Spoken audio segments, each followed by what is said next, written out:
Computer, yes. All right, guys, welcome to, I think this is our third session of Morning Rise. Again, we want to do this every single Wednesday to bring you guys some more value, different perspective from other people in the business industry, not necessarily just real estate, but just business overall. We might have some people that own a martial arts school one day, another one that could probably be a chiropractor that's, running a successful practice, because those are principles that we can apply into our business. At the end of the day, we are running a business, we are entrepreneurs, businessmen and businesswomen, and all those principles can be applied here. So what are the struggles that they went through, what are the mistakes that they committed, that they made, and what are some of the things that's working for them that we can apply into our business. All right, guys, so thank you so much for showing up again. Guys, turn on your cameras, please. I want to see you guys turning on your cameras. We feed off that energy. We want to see you guys being part of this.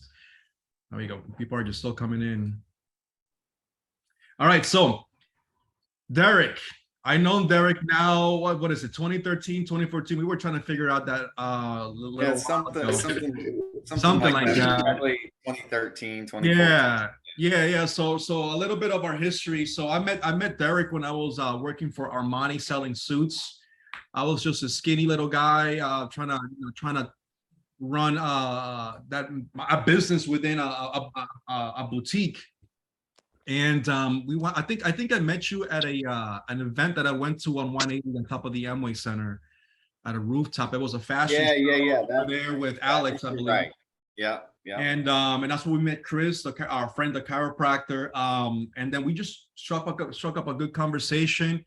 We actually, we shared a lot of the same mindsets. We had one thing in common. We love Grant Cardone till this day. He's probably one of our heroes. So anyway, so we stayed in touch, and then when I decided to join into real estate, we used to. I joined you a couple of times during the morning with you and Alex doing role playing at 6 o'clock in the morning. Yeah. Forced myself out of bed just to do role playing with you, man. So right off the bat, man, I just saw that you had the right habits, man. Whether you were getting the results you wanted or not, it didn't matter. You always had a great attitude, and you just had those habits, man. I remember going to your apartment. That little apartment that you had, man, and we will go there to mastermind and to just talk about business and just, trying to surround ourselves with other people that are just as hungry. Even though you were in the insurance world and I was in the real estate world, but we shared one thing in common, is that we wanted to be successful and we were going to do whatever it takes to get there, man. So this is my boy, Dereck. He worked for Aflac. You were there for how many years, Dereck? Was there for about 9 years. 9 years. Yeah. Okay. Yeah. So you were there with Aflac, along with Alex as well. So let's start there. Tell us about your experience with Aflac. Why did you get into insurance? And then what were the the pitfalls of going into the insurance world? Yeah. Well, there were many. So it's like, where do you start? And similar to, your all's business and real estate, like you start, like you don't have a client base or anything. So I had moved to Florida from Virginia. I didn't know a soul. The only person that I knew was the guy I was living with. I knew from college. And so I had to get out and kind of build that network on my own. And I got in the insurance business because, so I moved to Florida with a $300 tax return in my pocket. I didn't have any money, like no money at all. No money, like maxed out, maybe a couple credit cards, but nothing really crazy. Yeah. But I got into the insurance business because I didn't want to go back to that 9 to 5 working. Because when I was in Virginia, I was making like $9 an hour. And I had student loan debt. I went to school. I got kicked out of school. I didn't finish school. That's, whole nother story. No one in my family had went to college. My family wasn't, wealthy by any stretch of imagination. We always had food on the table and things like that. But I wanted to get into the insurance business because it looked seemingly to me that it was a way out of the 9 to 5 grind, because when I was making $9 an hour, I mean, I didn't know how to make money. I didn't know anything. So like, I didn't know how to get out of that. And it just felt like a big trap to me. Yeah. And so when I heard about the opportunity with Aflac, and I think I read a book that said like salespeople make just as much as like doctor or more than doctors or lawyers. And I was like, oh, okay, so that's what I'm going to do. I'm going to find something. And maybe, maybe if someone would have reached out to me and said, hey, you can get into real estate, probably would have done that too, because, same thing, you got to pass a test or whatever, but you didn't need that much money to start. And I was able to do that. So that's why I got into the insurance business in general. Beautiful, man. Beautiful. So you started off as, with no experience whatsoever. Did you go to some sort of training or anything like that, or? Yeah. So there was like you take the course and you go take the test and all that. But then they had training there in the office. But like, I didn't know anything about sales. They really didn't teach sales techniques. They really didn't give you a script at this point. So they were just like, hey, you're going to go out with a trainer like the first few days. And this is before I even used the phone. So Aflac was like, hey, let's do everything in person kind of thing. So I was going out to businesses, knocking on doors and walking in the businesses cold because, hey, I didn't know anybody. Wow. I didn't know anybody. So you were cold knocking people's doors pretty much. Yeah. It was tough. I remember, I think it was like the first or second day I was out. I walked into this place, is on a Loma Avenue. And this guy was like, just so nasty. He's like, get out, everyone from Aflac comes in here. Don't come and call me again. You salespeople and cold calling people get on my nerves. Grab your duck and get out of here. I'm like, oh my gosh, like this is rough. So I took a beating like pretty fast. Yeah. But so there really wasn't any training. But then like, I was reading some sales books, not really. I just wasn't really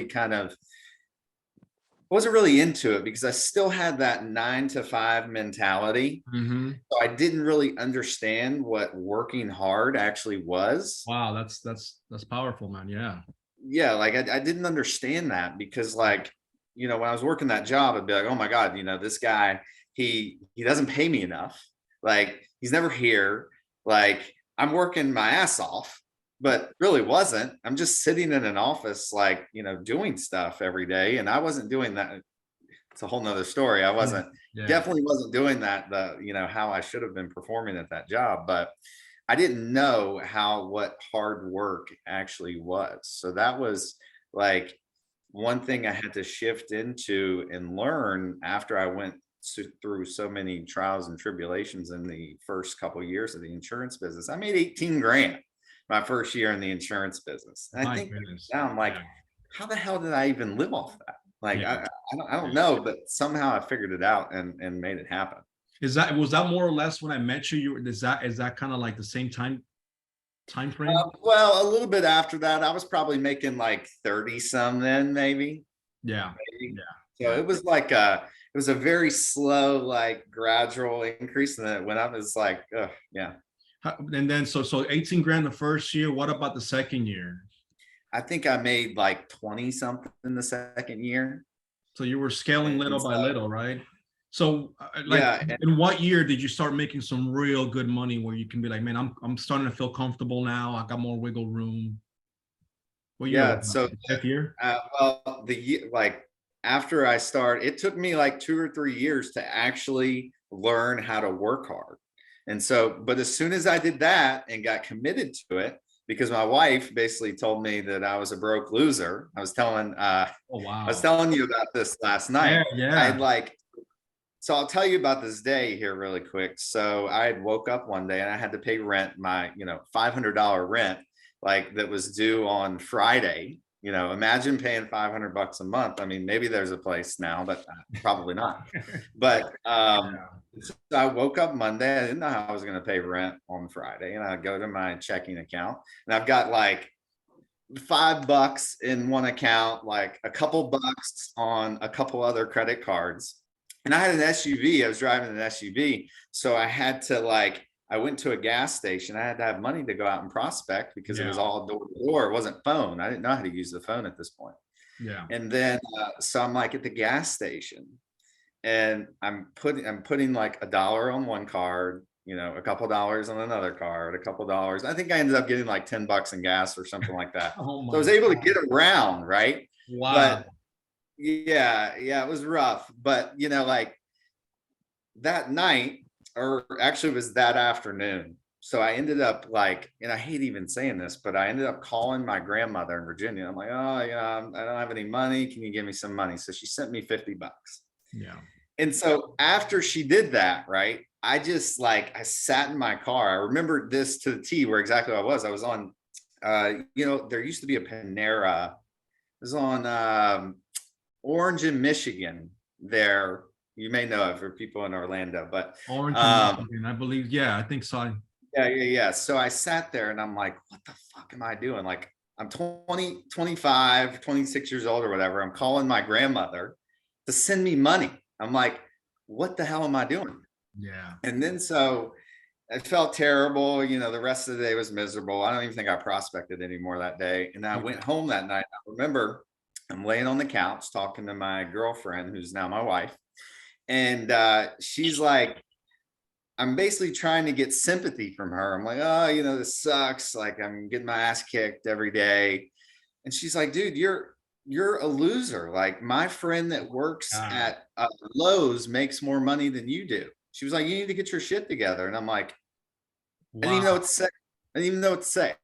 And like, so that was like really a turning point for me. It was like, man, I'm lucky she didn't even leave me. She stuck with me through of all this shit. But that was really something when I realized that, like, man, I got to get it together, or I'm going to end up like all my friends back in Virginia, where I'm from, that are just, working a 9 to 5. They're, doing other things that, I didn't want to do, but I wanted more for myself than that. Yeah. And so after that, I really, and I went off on a tangent. I don't remember your actual question, but no. I mean, no, this is good. I mean, this is because what you're sharing right now is what most of us go through. I mean, like, whoever's here that knows my story, man, I went through my share of struggles, and we kind of talked about this last night. I mean, my car getting repossessed in front of my old brokerage office, and the embarrassment of getting my car repossessed, and then the sadness of me removing my little daughter's car seat and her gym bag, and just feeling that sense of just failure. Like, I just failed my little daughter. She was 4 at the time, and whenever I find myself not being motivated, I'm a true believer that let me rephrase that. I don't believe in motivation. I firmly believe, I just don't believe in it. It's superficial. So when I find myself that I am not as motivated, I don't feel like doing something, I really go back to that day on how I felt, and I don't want to go back there. Right. I mean, I don't want to ever feel that way again. I don't want to ever let my little girl down, let my family down. And, and just like it affected my relationship with my wife, we had to pull through, we had to see, and how do you find the light in the darkness? I mean, everything around you, it's dark, the bills are piling up. I had child support to pay, which I still pay to this day. So, I had letters coming to my house, and they were going to cancel my license. They're going to throw me in jail if I got pulled over. So all that weight on your shoulders, man, it's like, holy shit, how do you keep pulling through, man? So, I mean, I can say what I did, but I really want to hear how were you able to pull through to that, man? Like, how did you able to, I mean, for your wife to tell you that, that you stuck pretty much, man, it's like, damn, man, like the one person in your life that's supposed to be in your corner is turning against you, man. Yeah. How do you pull through that, man? Yeah, no, it was tough. And I mean, I think that one of the main things is that I didn't really understand goals. I didn't understand like purpose. I didn't understand like vision really. I was started to like get into some of that kind of stuff, but I had this tiny little speck of like me knowing what could be, like, hey, this is where I want to get to. Like, I had the desire to become successful. And so that was really, could have kept me going, because in this time too, my family members, you can imagine, they're blue collar people, 9 to 5 kind of people. Oh, Dereck, you need to go get a real job. You Right. need to Right. go, get a construction job somewhere, because that's what my dad and my family had did. But so I was getting that for my family. I really had no support. I did have a sales manager in Aflac that was still a great friend today, that she really helped me kind of push through that. But it was really, I think, that just small vision of it was there. It was Yeah. very, very, it's a little speck in all the dark that Yeah.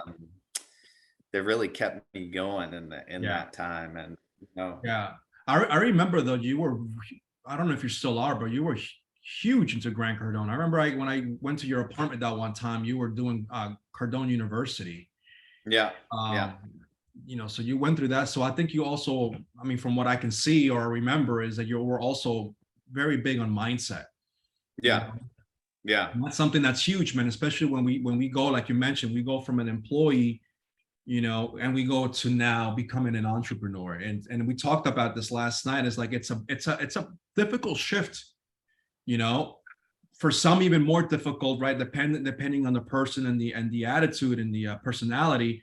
But it's still a difficult shift. Like, how do we go from an employee mindset where we're being told what to do, what time to punch in, what time to punch out, when do I take vacations, and I have a set of things that I gotta do, and that's it. There's no thinking in my part.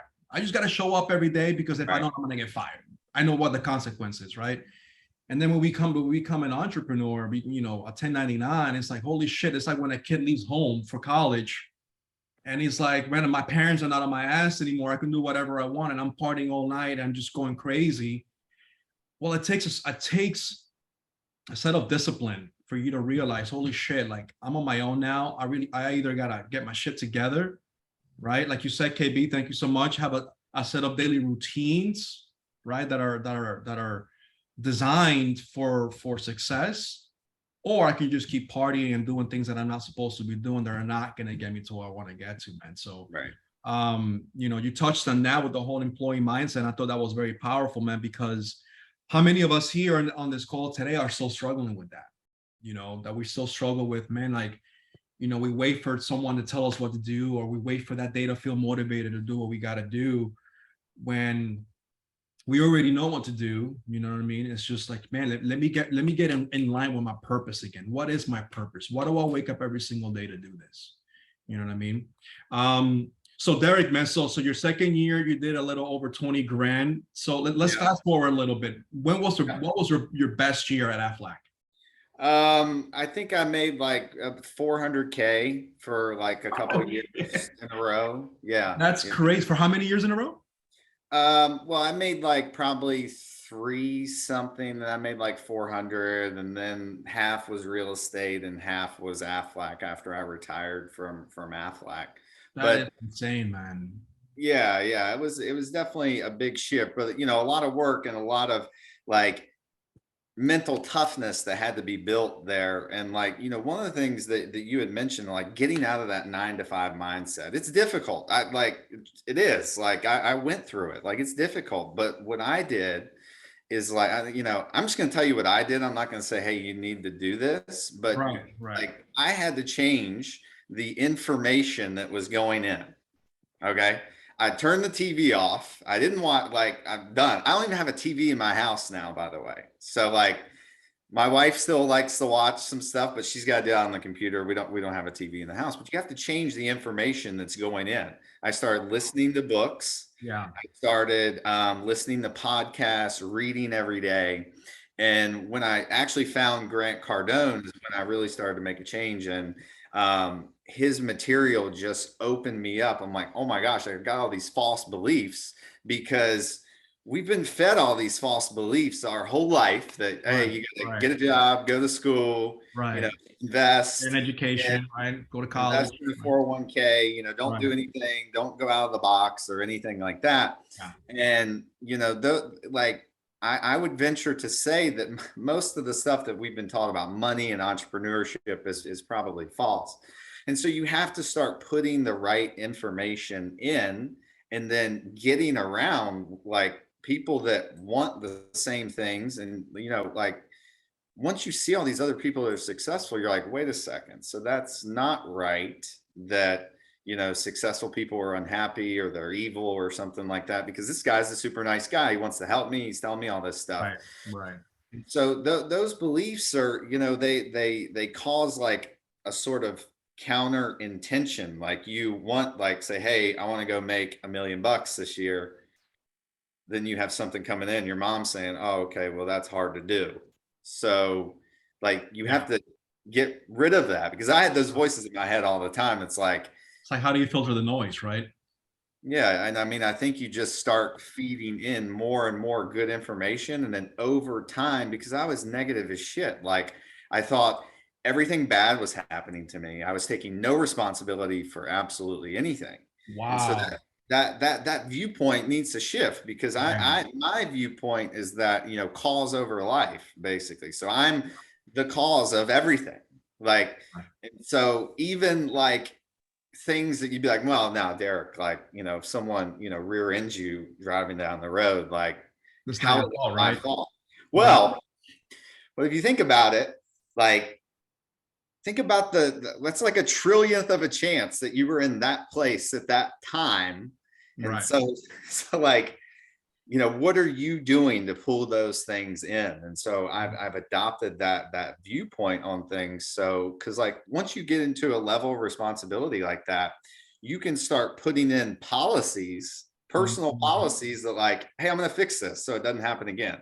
Hey, I Exactly. hired an idiot over here who stole from us. Right. Like, okay, instead of saying, okay, that guy was a criminal, like, I should, that guy was a criminal. It was his fault. I could say, okay, well, I didn't do this. So now I'm going to make sure that I do X, Y, and Z when I'm hiring again. So that doesn't matter again, or that doesn't happen again. Like, so if you like say, oh my gosh, this guy didn't close, oh my God, it's his fault that I wasn't able to pay my bills this month, which I did that a lot, right? I did that a lot. But the real problem is that, I didn't make enough phone calls.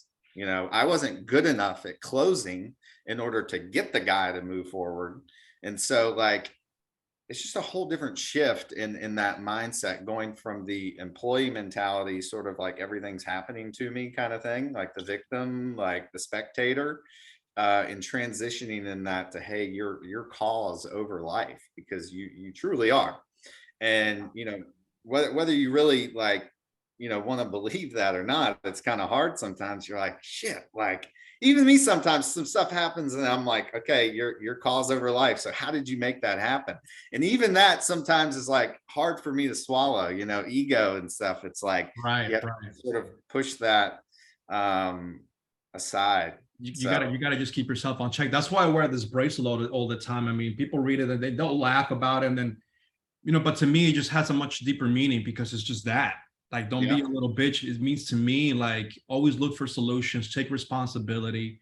You know what I mean? And things can always be a lot worse. And as long as you're not on your deathbed, just look for the solution and stop freaking complaining. You know what I mean?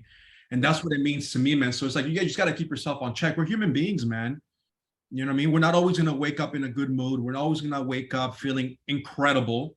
Yeah. Mean, but that in those times is when the championships are made, man, because most people will just go back to bed and just just feel sorry for themselves, or or keep complaining or whatever the case, you know what I mean? But when you push through to that stuff and just realign yourself what your purpose is, and like you said, just look for solutions, man.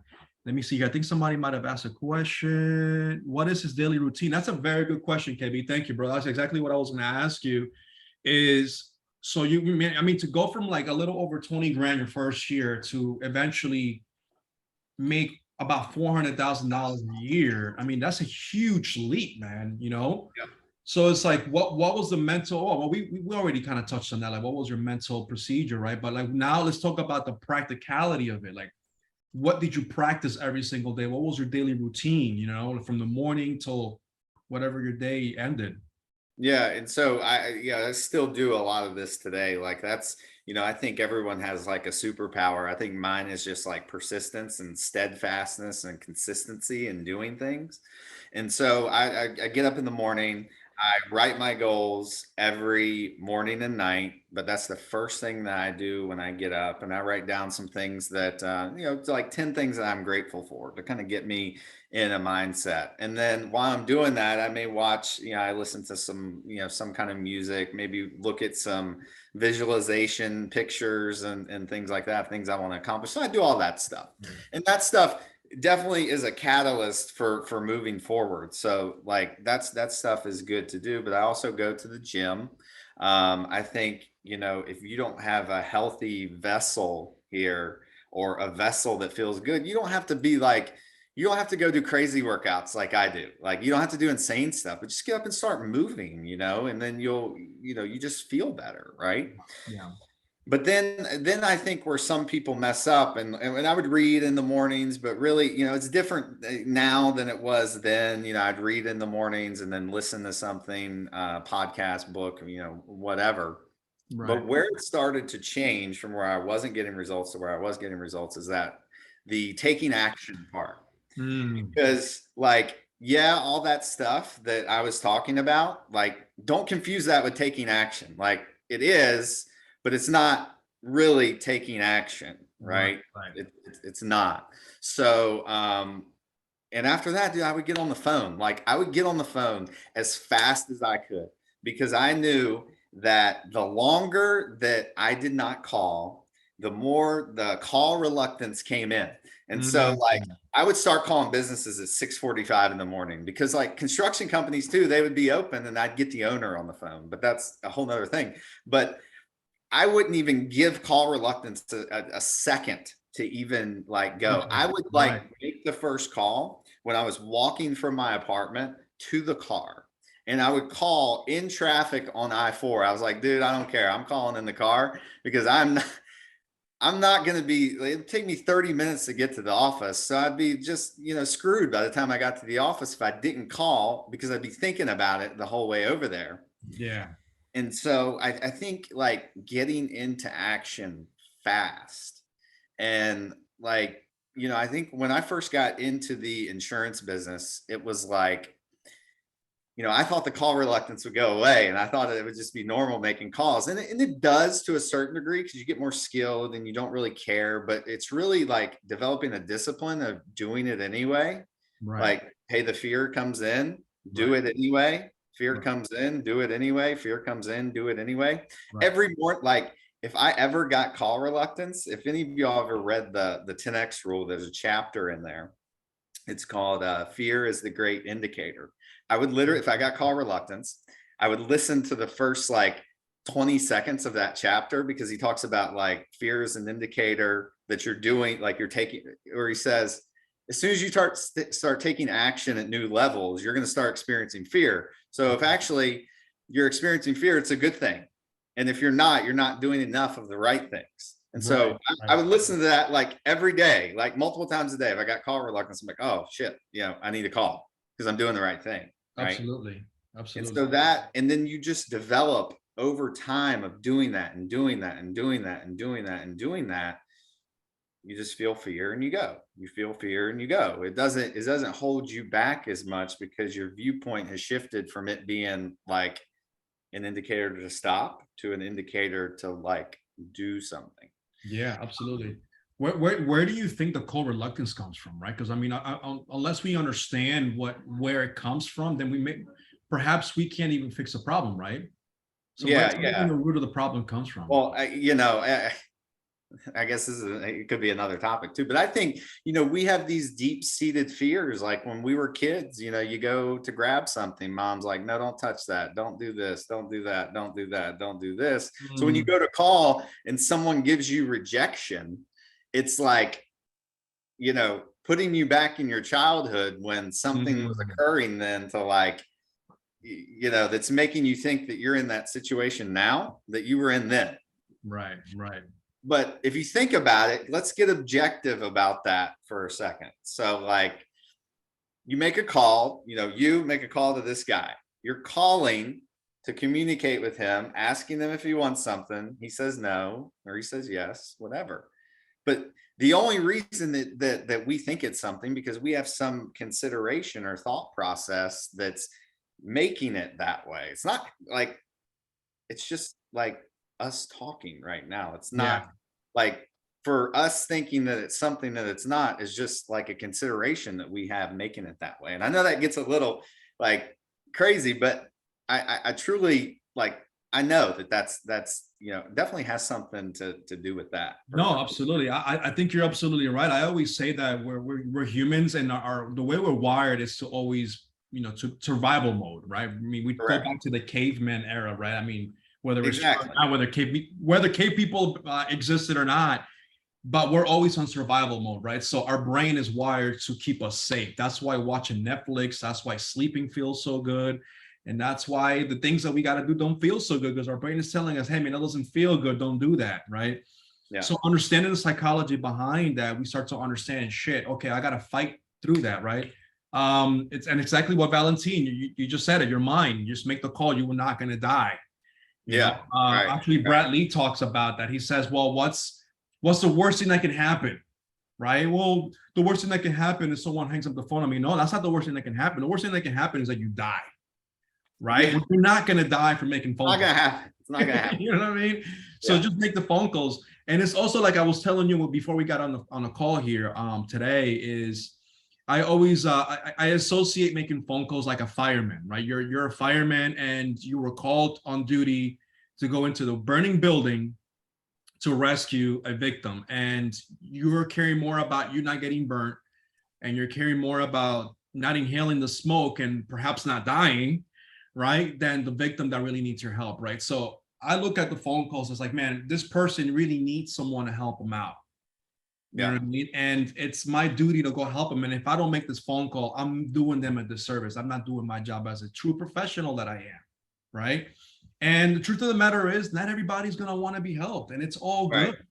Right. You know what I mean? But as long as I stay true to my duty, which is to help as many people as I can, then it is my job to pick up the phone and just call people. And the cool thing here on More Homes, I mean, for you, Dereck, you have to call people. Here we're mostly at warm leads. There's people that raise their hand on Realtor.com. Yeah. They're like, hey man, I want to see this property, or I have a question about this property. So it's an easier conversation. But even then, we still get the call reluctance, because we're like, man, I'm talking to a stranger. For sure. And that comes from ego. And just one thing I wanted to mention here real quick, and like something that really just helped me like gain confidence on a daily basis. It seems really like rudimentary, but like really, like I knew who I was going to call the night before I woke up that next morning. So I could grab the phone and go, like, but if I just woke up in like not knowing this, like I didn't know what I was going to do the next day, I didn't have a list of people to call, that was a problem. And so like your battle plan written the night before for the next day is huge. I still do that to this day. I Saturday and Sunday gets battle planned.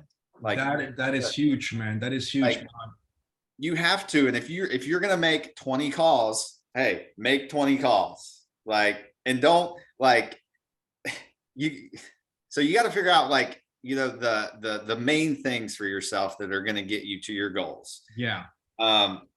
Looking and scrolling on Facebook and Instagram, probably not going to do it. But if you're using that for marketing, that's good. But in insurance, when I was in insurance and you all in real estate, it's probably making calls, going to productive networking lunches, not going to lunch with your best friend kind of thing.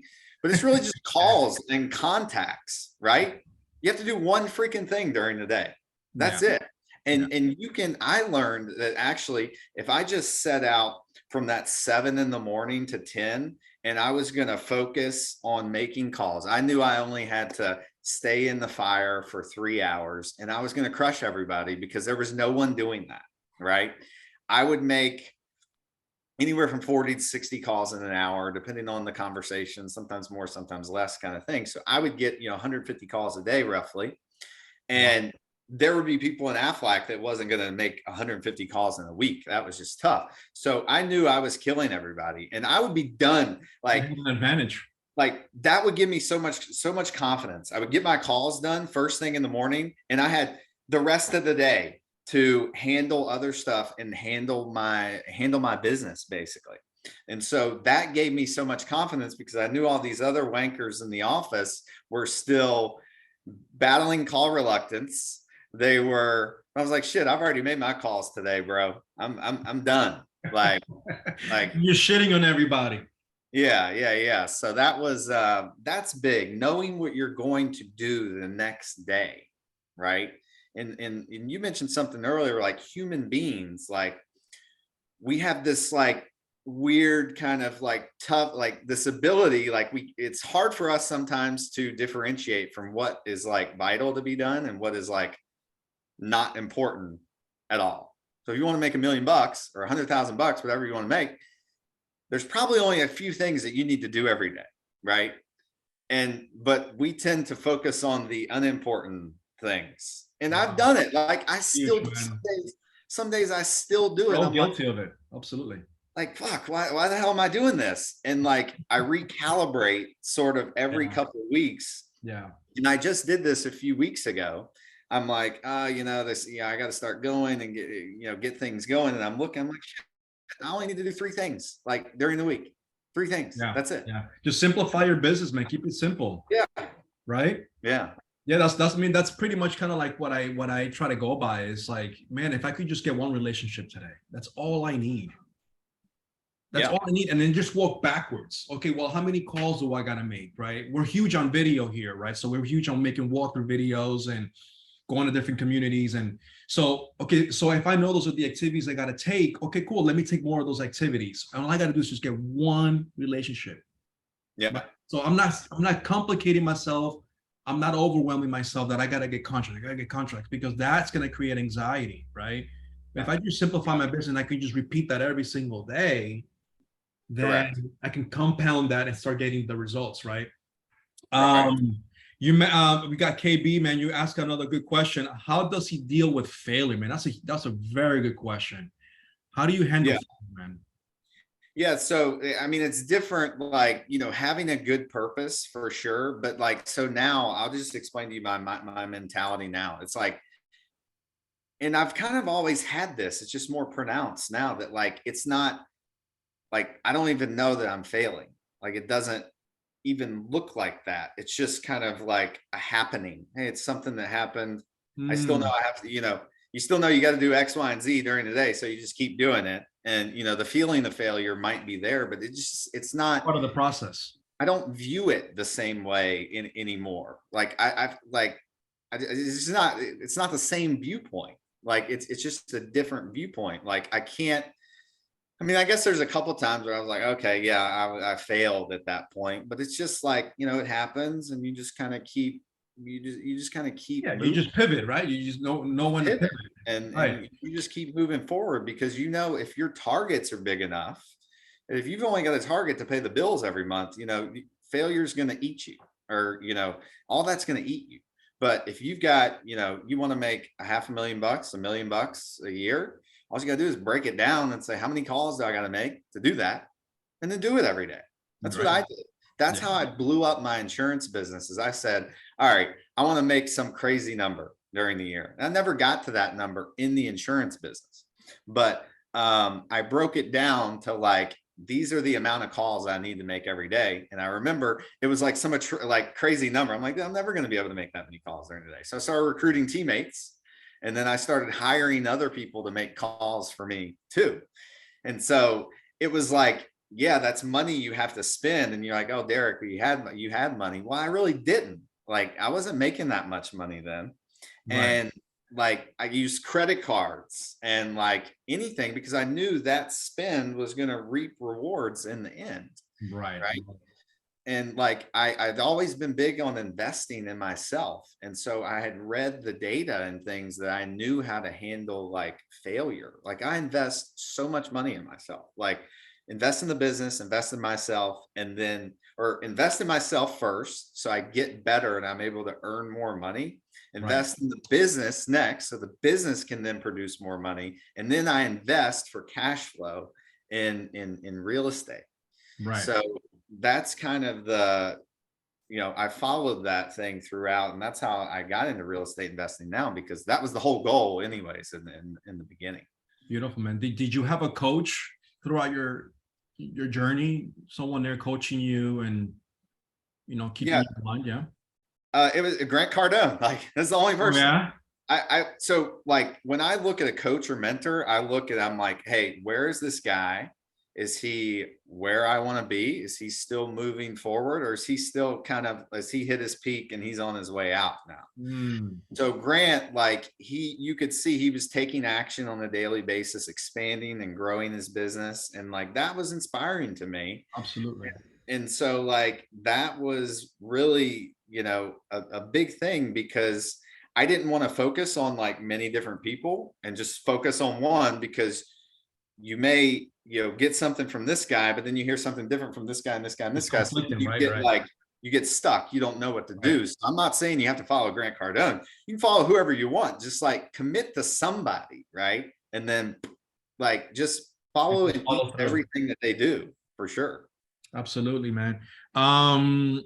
Valentine's asking, how did you become a better closer? And I'm actually curious about that, because you became a monster on the phones. You even were telling me a story how you built a team and you were talking about phone calls, and you're like, man, just give me the goddamn phone book. I'll call anybody on there. You were closing people right out of the phone book, man. Yeah. How did you develop those skills?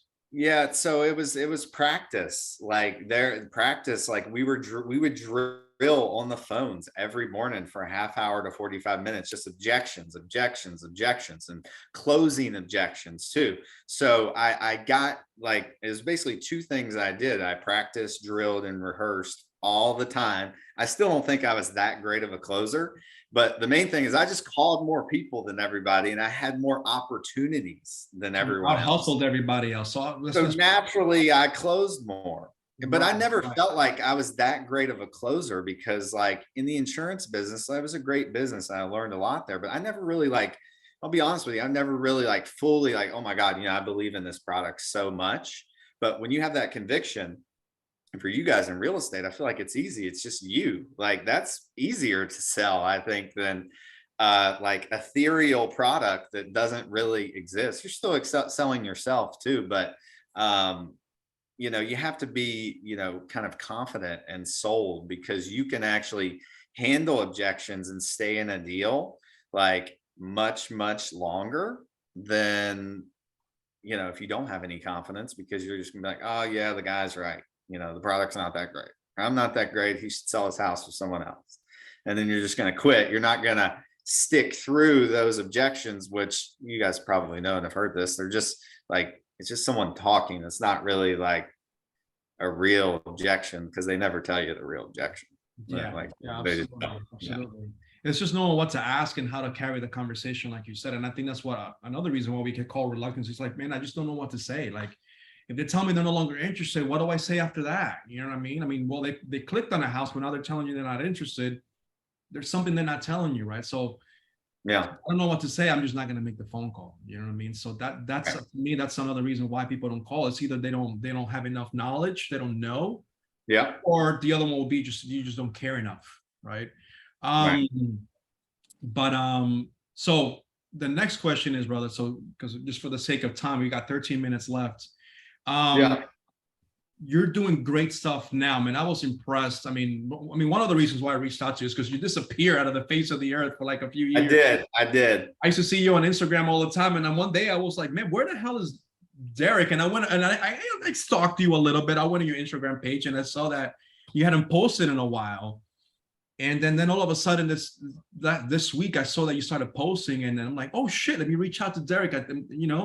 And then you made a video about you at a mobile park. Mm-hmm. Yeah. You got buying mobile parks now? That's crazy. Yeah. You went from an insurance agent selling Aflac insurance to now buying mobile parks, man. Like, that's insane.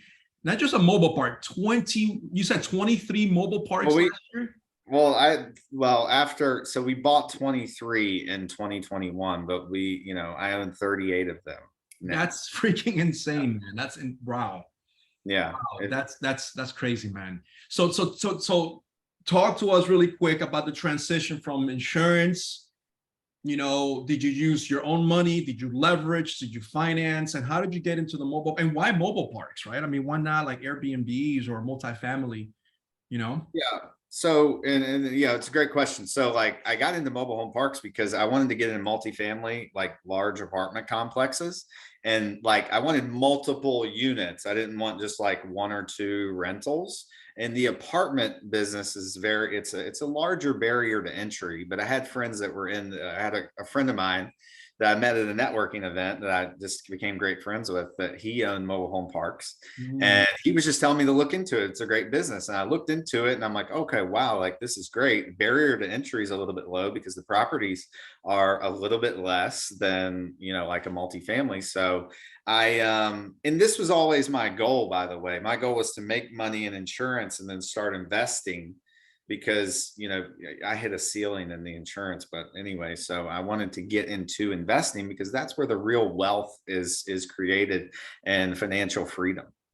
And so I got into that. It was, you know, 2020, COVID had hit, everything was fucking shut down. So I was like, oh my God, my business is at risk. I'm at risk because I'm contingent on, like, my success is contingent on like something else still. I'm not invincible. And so that was like, okay, I gotta freaking like get on it. Like I gotta get this real estate thing going. I had like, so I was making a lot of money, but I had, you know, expenses and things. And so I think I had maybe like 150 grand liquid. Okay, maybe something like that. And so I literally started driving every single mobile home park in between Orlando, Tampa, Ocala, like around the I-4 corridor kind of thing. And I just learned the business. I learned the business. I started listening to podcasts, you know, same things I did, you know, same principles I did before. Like, and like, so it's crazy how I got into this first deal. So I met this other guy through a friend that I had, and he had owned some mobile home parks before.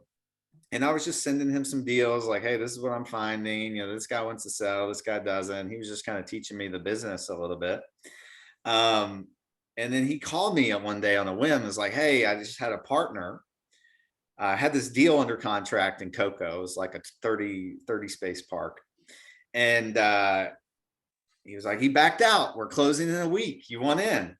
And I was like, I'll call you back in a day. And so I got off the phone. I called him back in like 5 minutes. I'm like, yeah, I want in. I'm like, I don't care about the deal. Like, I want in. And so that property, awesome, man. Yeah. And so that property we did really well on. What did you have to think about? I mean, why didn't you make a decision right then? Dude, it was want to make sure it was a good deal. No, it was stupid. I should have just said yes then. Like I should have just said you yes. You could have lost the opportunity, right? And he could have called somebody else. He could have called somebody else. Yeah. And so that was still yeah, you're right. Good question. But yeah, I should have said yes immediately. But then we bought that park, and then that was in I think we closed on that in September of 2020, and then we closed on, then, you know, 2021 hit. That's when we started on a buying like frenzy, which created, you know, other problems of its own for sure. But now we've got, and then we merged basically with another company.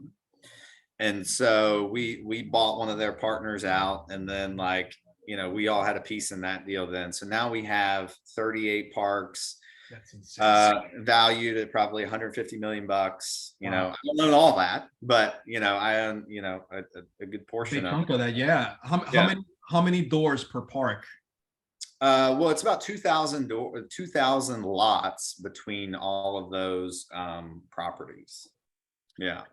You're right, but how many I guess mobile homes per park, I guess, is what I'm it's different sizes. Like we have a larger one that has like 300, but I guess if you average them all, that's probably like 60 or something. I don't know. What's the 2,000 divided by 38, whatever that is. Okay, I see what you're saying. Okay. Yeah. Wow, that's man, that's I mean, if you guys take anything out of this here right now, that right there is just pure inspiration to be clear on your purpose, because you said it. You said it right there. That was always my goal, was to do as best as I can in insurance to now take that money and start investing. You know, I can't really say anyone here on this call today wants to be a realtor for the rest of their lives. I mean, no one really wants it, right? I mean, but it's a vehicle that we're in right now that's going to get you there. And it's a vehicle that can get you there real quick, right? Because you can make $5,000, $3,000, $7,000. I mean, I've seen agents make 20 grand in one check. You know what I mean? You started with 150. I mean, so how many of us can get to 150 and start to invest that money? You know, and maybe mobile parks could be that. You know what I mean? I mean, I've never even thought about it. I mean, I've always looked at mobile homes like, man, that's a bad investment. They depreciate. But I mean, it's working for you, man. So there's definitely a space in there for us to consider. You know, do these mobile parks, do you own the land, or is just no? We own the land. Right? Yeah, we own the land, and they just pay lot rent. Oh, okay, beautiful, man. Yeah. That's crazy. There is one good question here too before we wrap up, Dereck. I have Rose. She's asking, so how do you work on talking to people? I'm terrible at small talk and carrying a convo. Yeah, and look, who was that? Rose? Rose, yeah. Yeah, Rose. I'm with you, because like I was terrible. Like I was the shyest person on earth when I started Aflac. I didn't mention that. And so like how I got out of that was just like getting out of that, like actually going out and forcing myself to talk to people, going to networking events. But I was going door to door to business. It was the only way I had to make money. So I had to figure out how to talk to people. And so you may look at me now and like say, oh my God, no way you ever had a problem talking to people. Like, dude, yeah, it was rough. And it's still sometimes I'm like, I don't want to go talk to that guy for whatever reason. It's one of my considerations, I guess. But yeah, I think just practicing it. Like you aren't going to get better at talking to people like sitting at your house. Like you got to go get out and talk to people. You know, get on the phone with people. You know, just communicate. Like communication is like, you know, key and everything. Like just get out there and do it, and you will naturally get better at it. It's going to feel uncomfortable at first. Like it's not going to feel good, but you'll get better at it. And you know, it's just, you know, over time you get better at communicating with people. I think what works for me, Rose, to also help or piggyback of what Dereck is saying, what's worked for me is I just be true to who I am. Just be genuine with who you are. Like, you know, sometimes when we're in front of someone, it's like we're trying to put on a mask for a show, you know, because we're scared about what they're gonna say about us, or they're judging me or whatever. Listen, I'm gonna talk. I mean, I'm not gonna be disrespectful. So when I'm calling someone, I'm literally talking to them the way I'm talking to you right now. I don't change my tone of voice. I use man a lot. You know, I keep it very casual because I try to be as casual as possible because this is who I am. I'm a very casual person. You know what I mean? And it might not resonate with everybody, but unless you find peace with who you are and just be genuine when you talk to people, it's going to allow you to just relax and just be yourself, man. Just have a conversation, right? The next question is going to be like, well, what do I talk about? Well, just talk about them. Ask them questions about them. Hey, man, so how's your day going? What do you do? How long you been doing that for? You know, kind of like this conversation we've been having with Dereck right now. I mean, I haven't seen you in over 8 years, bro. I mean, and it feels like we're just picking up where we left off, you know? So it's just showing interest in the other person. For sure. It'll carry the conversation naturally, you know what I mean? Yeah. And that's a very good question. Yeah. One last thing I like, was there any other questions? Michelle, you said authentic. Absolutely. The more authentic you are, you know, the more success you're going to have. Yeah.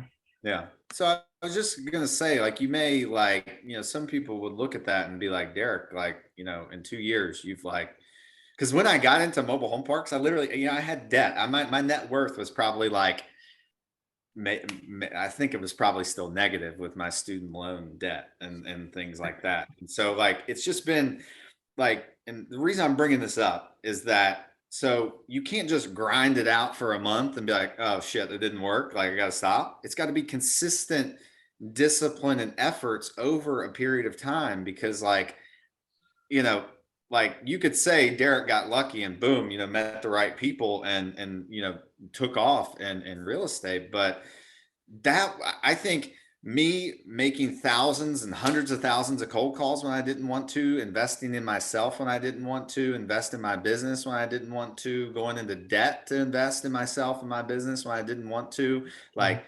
doing, like creating these disciplines and writing my goals every day and planning every day over a long period of time got me prepared and got me set to where I would be in those places to be like, to get that jump. Because someone that's sitting on their ass not doing that, they'll just say, oh, he's lucky, he just got this and that. But dude, you don't see all the fucking pain that I went through, like making calls. 100%, And like, man.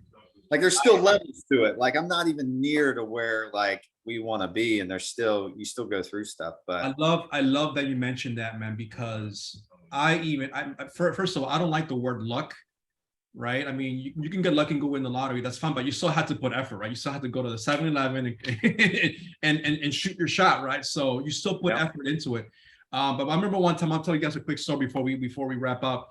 My parents, I was very proud of our old office. I brought my parents to come check out the office, long story short, my mom says, "Hey, Edison, you've always been so lucky." And it just like, it irked me, man, because like, when are you just gonna say, "Man, good job"? You know what I'm saying? Like, I want to just hear something positive out of your, like, I mean, and she didn't mean any harm by it, man. She's just, we come from a middle class. That's what we believe in, luck and whatever, right? And I just turned around to my mom and said, "Ma, like, it's not luck, man. Like, you don't know the shit that I've been through. You know what I mean? Like I was telling you last night, like crying myself to sleep because I was sleeping in a mattress on the floor from my father-in-law with my little girl and my wife, and the car getting repossessed and having to give up my apartment and all that stuff. So I went through a lot of struggles to get here, but like you said, I took my shot. I make my phone calls. I surrounded myself with good people, and I put myself in a position to be able to be here today. You know what I mean? So, for you, if you would have networked yourself, if you wouldn't like met people and go out there and try to just put yourself out there, even though you were introverted, you're very shy, but you went out there outside of your comfort zone and meet all these people, you would have never met that guy that introduced you to the other guy, right, got you to do this first deal, man. You know what I mean? So is that luck? I don't think it's luck, man. You took the right action, you know what I mean? And sometimes, I mean, the action, sometimes they're not always going to lead you that way, but the more action you take, the more possibilities you're going to attract to yourself. For sure. And I'm a firm believer that's just the way the universe works. The more you work, then the more good stuff you're going to attract your way, man. One last question, guys, before we wrap up. How did you break down the numbers from the money to the calls to appointments? What did you track? So what was your tracking process? Yeah. So that's a very, very important question. So I basically took how much money I wanted to make. So let's just say it's $100,000 or $500,000. I would encourage you to do more than that. And then I broke it down. So what is the average I would make on each sale, right? Mm-hmm. And then I would break it down, and that would give me the amount of sales I would have to make to get to the $1 million or whatever. Okay. And so I would figure out my ratio that says, how many people do I need to see to get one sale? If that was 1 to 4, then I need to do this on paper. So I'm trying to do it in my head. The amount of sales, then you would divide that, and it would divide it by 4 or something like that. So you reverse engineered it. I reverse engineered it. Yeah. So if you need 100 sales and you close a sale every 4 meetings or something, I would do 100 sales times 4, because I would need to see 400 people to get 100 sales. And I'd be like, well, how many calls do I need to make to set a meeting? So if it was 20 calls to set a meeting, then it was 400 times 20. And that would give me the amount of calls I needed to make. Right. And so, and typically that was like an overestimation. That's why I would do the bigger number, because it typically takes more effort than you think to get to a goal. So huge, man. Yeah. It's never easier than you think. It's always a bit more effort. That is, bro. I love that you say that, man, because I actually I brought that up not too long ago in one of our meetings. It's like, sometimes we say, hey, I want to make 200 grand this year, but we underestimate the amount of activity that we got to put in. We're still doing the same things, but we want to shoot for 200 grand. It's like, man, let's break that down. And the way you just broke it down right now is like where it makes sense. And again, we go back to just simplifying your business, something that's measurable, something you can actually attain. Yeah. I mean, 800 calls might sound like a lot, but it sounds like a lot right now because you're not used to making those calls. But when you're used to, working that dialer, making your time as efficient, you're going to start getting better and better and better and making those calls. And next thing you know, making 100 calls, 200 calls is a piece of cake.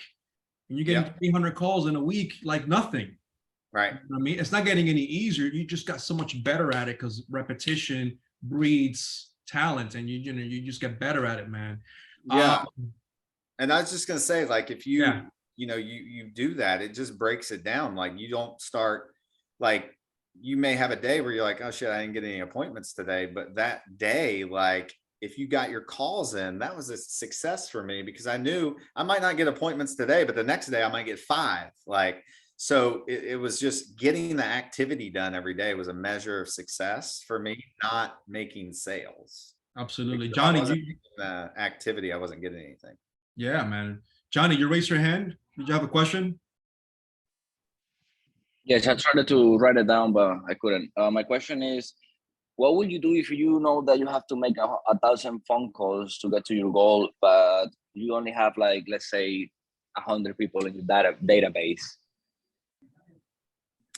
Well, go get more database.